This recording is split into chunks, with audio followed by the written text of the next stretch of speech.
தருமபுரி மாவட்டம் பாப்பாரப்பட்டி அருகே கள்ளக்காதல் விவகாரத்தில் கட்டட மேஸ்திரி ஒருவர் வெட்டி கொலை செய்யப்பட்டிருக்கிறார்.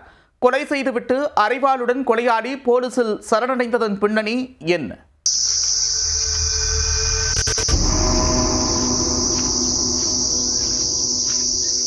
தருமபுரி மாவட்டம் பாப்பாரப்பட்டி அருகே உணம்பல்லம் பிக்கம்பட்டி மலை கிராமத்தைச் சேர்ந்த கஜேந்திரன் கார் ஓட்டுநராக இருக்கிறார்.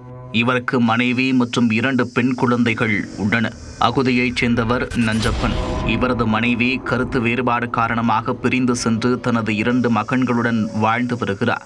மேலும் கஜேந்திரனுக்கும் நஞ்சப்பனுக்கும் கடந்த 10 வருடங்களுக்கு முன்பே பகை இருந்துள்ளது. கஜேந்திரன் நஞ்சப்பன் மனைவியிடம் தகாத உறவு வைத்திருந்ததாக கூறப்படுகிறது. இதனால் அடிக்கடி மது அருந்துவிட்டு நஞ்சப்பன் கஜேந்திரன் வீட்டிற்கு சென்று தகராறு செய்வதை வழக்கமாக வைத்துள்ளார். அதேபோல கஜேந்திரனுக்கும் பல பெண்களிடம் தொடர்பு இருந்து வந்துள்ளது. இந்நிலையில் ஞாயிற்றுக்கிழமையன்று மாலை இருவருமே மதுபோதையில் இருந்துள்ளனர். அப்போது நஞ்சப்பன் கஜேந்திரன் வீட்டிற்கு சென்று உன்னால்தான் என் மனைவி என்னை விட்டு சென்று விட்டார் என்று தகராறு செய்திருக்கிறார். இதனால் இருவருக்குமே தள்ளுமுள்ளு ஏற்பட்டுள்ளது.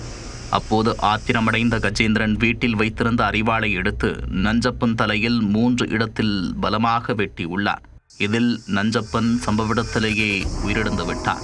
கொலை செய்த கஜேந்திரன் பாப்பாரப்பட்டி காவல் நிலையத்திற்கு சென்று நான் நஞ்சப்பனை கொலை செய்து விட்டேன் என்று சொல்லி ரத்தம் சொட்ட சொட்ட இருந்த அரிவாளுடன் சரணடைந்திருக்கிறார்.